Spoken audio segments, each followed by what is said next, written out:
ఎవరు నిజమైన కాపరి రోజున దివ్యగ్రంథ పట్టాలు మనకి చాలా స్పష్టంగా తెలియజేస్తూ ఉన్నాయి. ముఖ్యంగా ఈరోజు మనం స్వార్థ పట్టణంలో గమనించినట్లయితే యేసు ప్రభు చెప్పినటువంటి మాట, ఆయన నేను కాపరిని మాత్రమే కాదు, నేను ద్వారాన్ని కూడా అనుకున్నాడు.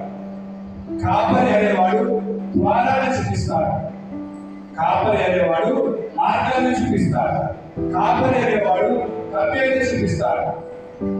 కాబట్టి యేసు ప్రభు అంటున్నాడు, నేను మంచి కాపరిని మాత్రమే కాదు, నేను మార్గాన్ని కూడా, నేను ద్వారాన్ని కూడా, నేనే ద్వారాన్ని.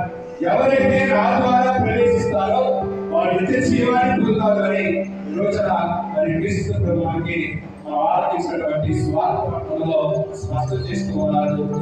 సహోదరి సహోదరులారా, మరి మనం ఈ మంచి కాపరి అయినటువంటి క్రీస్తు ప్రభు యొక్క స్వరాన్ని ఆరాధించే వారిగా మనం ఉన్నామా? ప్రభు అంటున్నాడు, నేను మంచి కాపరిని, కాబట్టి నేను ద్వారం కూడా వస్తాను. నేను ద్వారం కూడా వచ్చినప్పుడు, నేను గేట్ దగ్గరికి ద్వారం దగ్గరికి వచ్చినప్పుడు ఈ కాపలాదారుడు నాకు తలుపు తీస్తాడు. ఆ తలుపు కూడా మాత్రమే నేను ప్రయాణం చేసి నేను ఆ ధైర్యంగా లోపలికి వస్తాను కదా. అంతే కదా. ఇప్పుడు ఇంటి యజమానుడు అయితే ఇంట్లో తలుపు తీసుకుని వెళ్తాడు. దొంగడైతే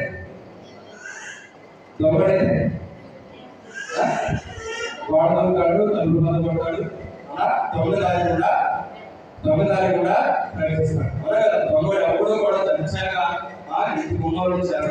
అలాగే ఎందుకంటే వాడు దగ్గర ఏమి ఉండవు కాబట్టి ఏం చేస్తాడు, దొంగలించడానికి వచ్చాడు కాబట్టి ఆ వెళ్తూ కూడా రాడు. చీకటి సమయంలో, శూన్యంగా ఉన్నటువంటి సమయంలో, అది ఎవరు లేనటువంటి సమయంలో దొంగతనాన్ని